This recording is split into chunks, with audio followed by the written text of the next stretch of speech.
10월 27일 36주년이 되는 12.7 범난일이다. 12.7 범난 피해자 가운데 열반에 드신 스님들과 관련적 영가를 천도하는 천조대를 봉행하게 되었습니다.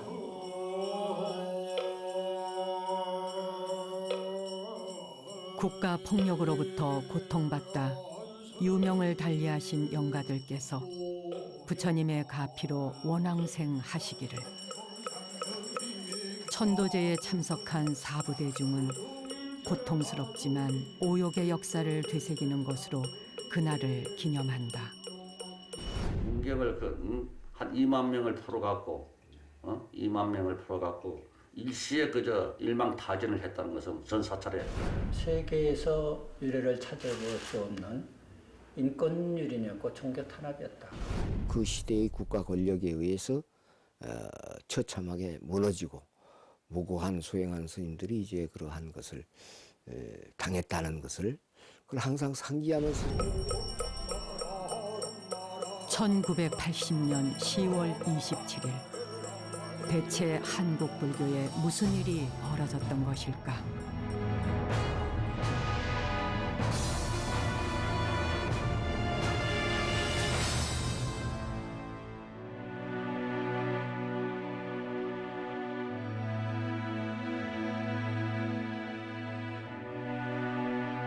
누군가는 인간의 가장 훌륭한 기능이 망각의 기능이라 했다.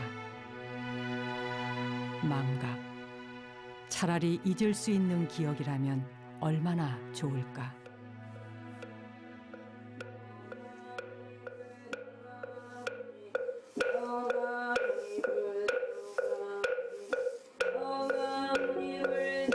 부처님께선 이 사바가 꿈이니 어서 꿈을 깨고 해탈하라 하셨다.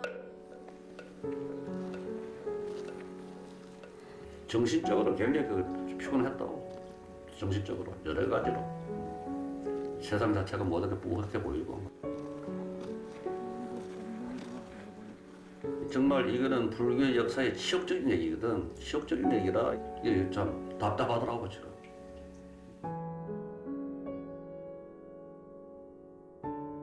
시비분별 많은 중생의 꿈에서 깨어나지 못했으니 기억이 또렷한 중생은 괴롭기만 하다. 당시 상원사 주지였던 삼보 스님은 강원도 횡성 보광사에 머물며 수행 중이었다. 그때 1980년도 10월 27일인데 새벽 미명이 밝아오는 산사의 적막함과 고요함을 깨운 이들이 있었다. 그들은 군복과 가죽 점퍼 차림의 건장한 사내들이었다. 여기 삼보스님이냐고 딱 다짜고짜 묻더라고. 당신들 어디서 왔냐고 내가 하니까 아유 행정서에서 왔다고. 간첩이 잡혔는데 내려오다가 간첩이 잡혔는데 스님하고 접선하고 내려오려 하다가 지금 잡혔으니까 스님이 서까지 동행을 해야 되겠다. 그들은 스님이 간첩과 접선을 했다는 진술이 있으니 경찰서에 가서 대질 신문을 해야 한다며 연행했다. 잠바주머니에서 이제 권총을 들이대면서 말을 들으라. 이게 그래서 아니 무슨 연인지 모르지만 그럼 내가 주지 스님하고 조실 스님에게 보고를 드리고 내가 가야 되겠다. 그러니까 조실 스님도 다 알고 계시고 주지 스님은 원주 톨게이트에서 연행이 돼 있다. 당시 월정사 재무 소임을 보던 원행 스님도 무장한 군인들에 의해 어디론가 끌려갔다. 구금돼서 조사를 받는 동안 스님에 대한 예우는 없었다. 폭행, 협박, 고문이 자행됐다. 고문 기술 짜들만 모여든 거야. 그거를 자백을 하라 이거라. 자백을 김일성 돈 받아갖고 지령을 받아서 자동차를 타고 다니니까 그걸 받아갖고 그걸 지령하면 그거는 바로 간첩인데. 수사는 주로 간첩 행위와 부정 축제 혐의에 집중됐다. 북한에 몇 번 다녀왔느냐, 이 오디산 숲속에서 간첩을 몇 번이나 만났느냐, 그리고 비밀 돈 통장이 있으면 내놔라, 또 비밀 아파트 있으면 내놔라. 대통령의 자문 보조화 기관인 국가보위 비상대책위원회를 설치했다고 발표했습니다. 당시 국보위는 겨울 공화국의 서막이었다. 광주 민주화 항쟁을 진압한 직후에 발족한 국보위는 시대적 요청이었던 민주화의 불씨를 꺼트리는 행보를 단행했다. 이른바 사회 정화였다. 그때 실제적인 정화 업무를 담당했던 이들이 정화위원회 소속 군인들이었다. 사회학 사범에 대한 일제 소탕 계획의 연장선상에서 전국 사찰 수색이 시작됐다. 그때 당시 많은 사람이 끌려가서 죄도 없이 가서 두드려 맞고 옆에서 때려서 그 비명소리가 옆에 방에 있는 사람이 끝도 없이 났어요. 그때 가서 맞아가지고 병신된 사람 많고 그걸 위해서 죽은 사람도 있고 지금도 고통받는 사람이 많이 있습니다. 이런 일이 있을 수가 있느냐.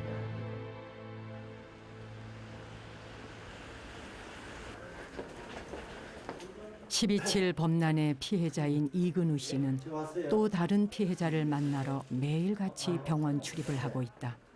바로 속가에 선 형님인 혜성 스님이다.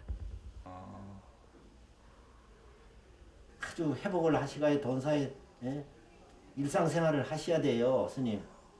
그래야 불교 정화, 그 12.7 범난 이것도 다 완성을 보고 하셔야 돼요. 그런 사명이 스님한테 있어요. 아이고.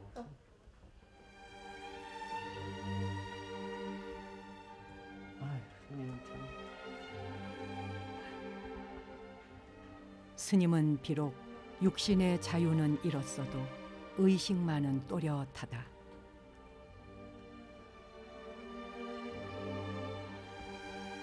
극락과 지옥이 둘이 아니오 사바와 천상이 또한 찰나라지만 헐헐 자유롭지 못한 사바의 삶이 안타깝다.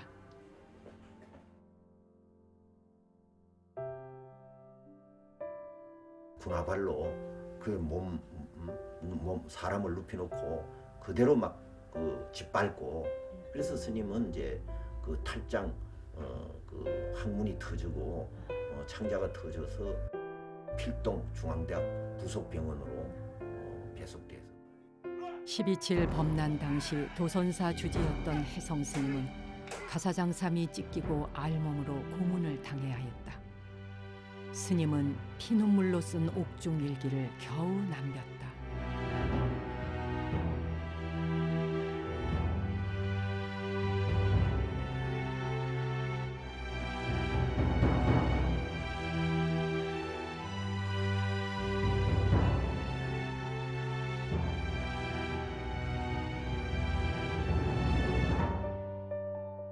보안사 조사실에선 혜성 스님에 대한 수사 내용을 조작했다.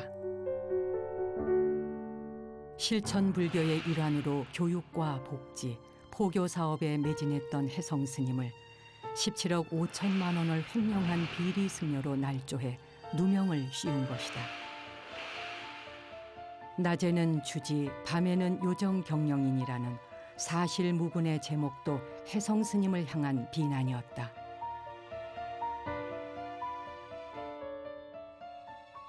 어용 언론들이 끝도 없이 불교를 아주 폄훼하는, 뭐 누가 술 먹고 어땠다, 어느 스님이 뭐했다, 어느 스님이 여자를 뭐했다, 어느 스님이 돈을 어땠다, 수많은 말도 안 되는 별것도 아닌 것을 침소봉대 가지고 연일 터뜨렸죠. 연일. 언론은 계엄사가 발표한 대로 선정적인 제목으로 불교계 기사를 대서특필했다. 그것을 보고 듣는 국민들, 신도들 어떻게 했어요? 불교의 혐오감을 느꼈을 거고, 그래서 다 떠나고, 지금도 그 혐오감은 아직도 갖고 있는 사람들이 있을 거예요. 이 피해는 말로 할 수가 없어요. 다시는 승복을 입지 않겠습니다. 다시는 승복을 잊지 않겠습니다. 육체적인 고문보다 더 견디기 힘든 고문은 강제로 했던 부처님과의 고별 선서였다. 스님에게 승복을 벗으라는 것은 곧 사형 선고와 같은 의미였다. 출가자에게 최악의 처분이 내려졌다. 해성스님, 삼보스님을 포함해 총 13명의 스님들이 억울한 오명을 쓴 채 승복을 벗어야 했다.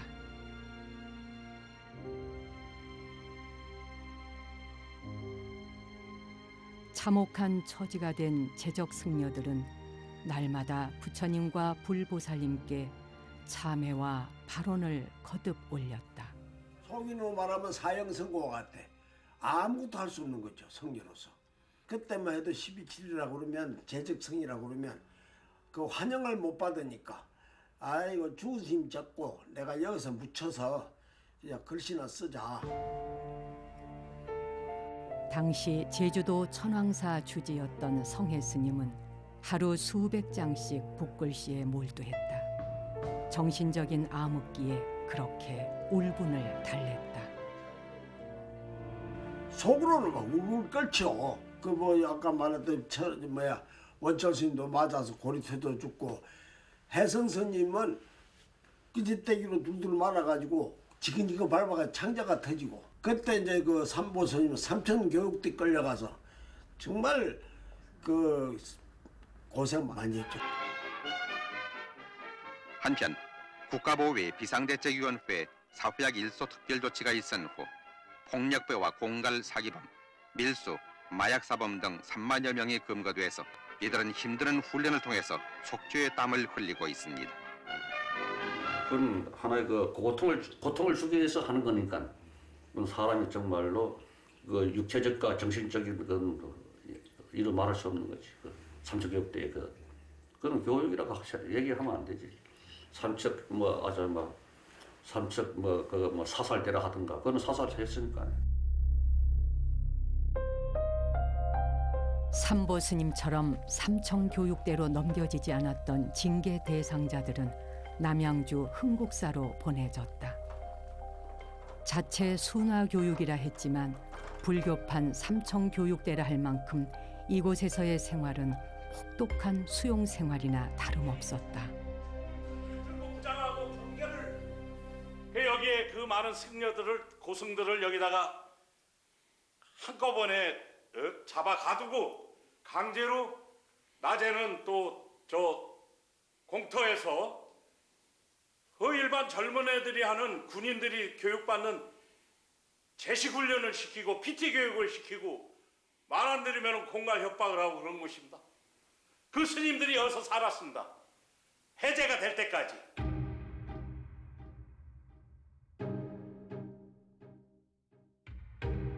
우리는 말을 좋게 하기 위해서 참선한다고 했지만은 참선이 됩니까 그게?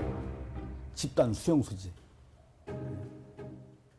다만 삼청교육대만을 안 보냈을 뿐이지 집단 수용소 같은 데서 100일을 12.7 범난으로 인한 피해를 어찌 수치로 헤아릴 수 있을까? 정당성이 없는 정권의 자기 정당성을 만들기 위해서는 사회를 우리가 혁명을 해서 다시 장악을 해서 사회를 깔끔하게 깨끗하게 청소를 한다. 뭐 이런 게 이제 사회 정화의 명분이었어요. 그 희생양으로 이제 불교 전체를 또 스님들을 청정하게 산다라는 스님들을 이제 희생의 재단에 바쳐버린 거죠. 당시 수사 실무를 담당했던 곳은 국보위 산하 합수단이었다. 와서 뭐 솔직히 따져서 보면은 한 70~80% 대세는 완전히 한번 좀 혼 좀 내야 된다는 쪽이고, 근데 이제 우리가 더 치밀하게 더 많은 연구를 해가지고 시간이 더 있었으면은 좀 될 텐데 그런 게 안 되기 때문에 에라가 조금 많아서 한 20~30% 정도는 문제가 있다고 저도 보죠. 12.7 범난의 전모가 드러났습니다. 이유는 당시 월주 총무원장이 신군부에 비협조적이었기 때문이었습니다. 국보위 민원실에 쇄도했다는 진정서는 훗날 단 7건이었던 것으로 밝혀졌다. 그조차 일부는 무고였다. 12.7 범난의 직접적인 원인은 다른 데 있었다. 대통령을 추대하는데 광고로 5대 신문에다가 성명을 내달라고 하더라고. 지지한다고. 대통령을 추대한다고. 그것을 정교 불교원칙에 할 수가 없다. 당시 총무원장이 전두환 장군에 대한 지지 요청을 거부하면서 그의 심기를 불편하게 했다는 게 불교계 안팎의 중론이다. 월주 스님이 반항을 했다? 그것도 말이 안 되는 거예요. 반정부적이었다? 친정부적이었다? 친정부 한다고 저거 반정부 한다고 해서 그래서는 안 되죠. 가해를 하지 않았는데 국가에 대해서 가해한 사실이 없는데 1986년 9월 7일 전국 2천여 승려들은 불교 역사상 최고의 반정부 시위를 펼쳤다. 불교 관계 악법 철폐와 자주권 수호, 그리고 무엇보다 12.7 범난이 해명되지 않음에 대한 분노였다. 12.7 범난 진상규명위원회가 발족한 1988년 12월 전두환 대통령이 처음으로 12.7 범난에 대해 유감을 표했다.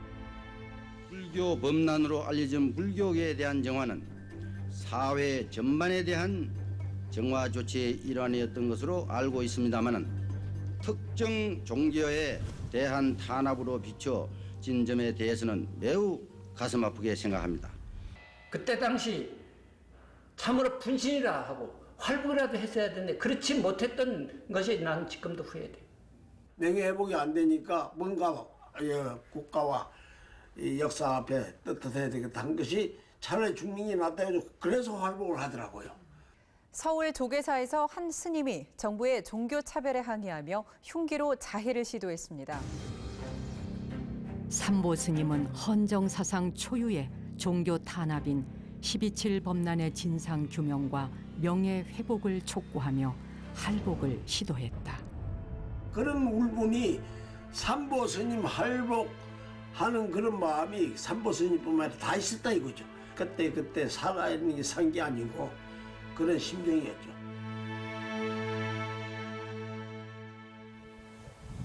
(12.7) 범난 피해자 중 한 분인 정수 스님이 입적했다. 정수 대화상님의 연결식을 봉행하겠습니다. 80년대 군부에 의해 유린당했던 12.7 범난 때 온몸으로 고통을 다 섭수하시면서도 주위 나라가 당시 강화 보문사 주지였던 정수 스님의 죄목은 사음행위였다. 신도들과 찍은 한 장의 기념 사진 때문이었다. 스님을 모셨던 소위 그때 그런 일만 안 당했으면 후배도 많이 했을 끼고 신도들도 더 많이 고생을 했을 텐데 그 이제 뭐 억울하다면 좀 억울하죠. 고해의 삶을 버리고 이제 부처님 세계로 가서 살고 싶소. 이 뼈아픈 역사를 불교인이라면 누구든지 기억을 하고 또 되새겨야 된다. 가장 큰 문제를 앓고 있는 것은 이 12.7을 서서히 지금 잊혀가고 있는 거야. 사람들이 이거 당했던 사람만 지금 계속 그 고통을 느끼고 뭐 그렇지 안 당했던 사람들은 그거는 이게 남의 일로 생각한다 이 말이야. 이래서는 안 되거든 이게가. 잘못된 역사 바로 세우기 위해서 12.7 범난 기념재단을 설립해야 한다고 점점 역사 속에서 희미해져가는 12.7 범난의 진실을 알려야 하기에 두 사람도 마음이 급하다. 회상하고 싶지 않은 가장 불행한 기억 속에 평생을 갇혀 살아온 혜성 스님. 혜성 스님은 12.7 범난 고문 후유증으로 파킨슨 병을 앓고 있다. 정신은 또렷하지만 말을 하기도 몸을 움직이기도 어려운 상태다. 얼마나 멋있어요. 그래 말이야. 아유. 오래 병상에 누워있던 스님은 이제 도선사로 돌아가겠다며 퇴원을 고집했다. 저 손잡아 주셔야 돼. 다시는 세상을 보고 싶지 않은 듯 두 눈을 감고만 있던 스님이 눈을 떴다. 스님, 선녀미네. 아이고, 스님 안녕히 가십시오. 잘 지내십시오. 수고하셨어요 정말. 예예, 너무 고마워요. 의사 선생님이세요. 온몸으로 경랑을 맞는 시련 속에서도 스님은 삶의 매 순간이 수행이었고 고행이었다.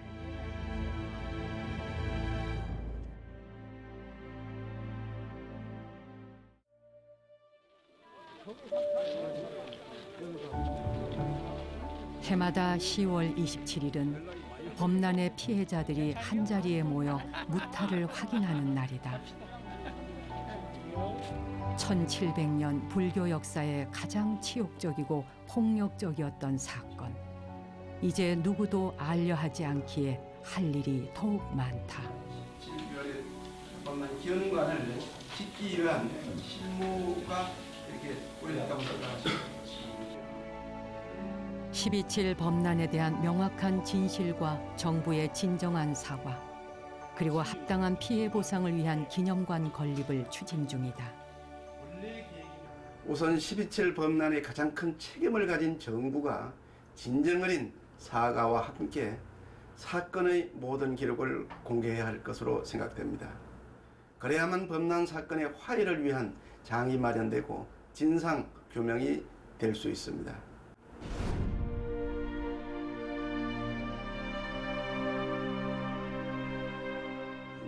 다스리고 뭐 참아오고 뭐 그런 그래도 내가 저래 좀 있었기 때문에 그래도 이 종교의 어떤 그 종교의 힘이 컸지 사실은 그 분노. 안 그래서는 뭐 벌써 죽었지 뭐. 진리를 깨달아서 세상에 법 없이도 살 수 있는 길을 가는 것이 성직자의 삶이지 그 생각을 떠날 수가 없죠. 이래나 저래나 이 길밖에 갈 길 없죠.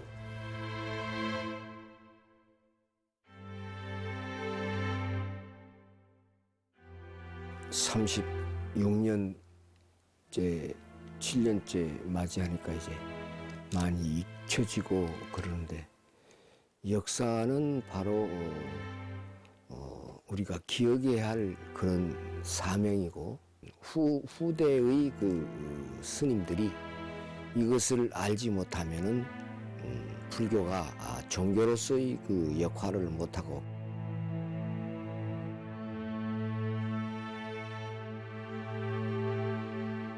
그러니까 더 단합을 하고 강한 신앙체가 되어야 되겠다.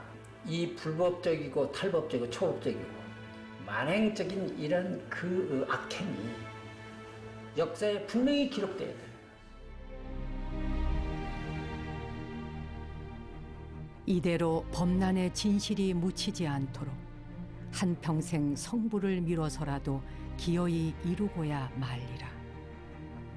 그 후에야 무상한 것, 그 후에야 나의 부처를 만나리.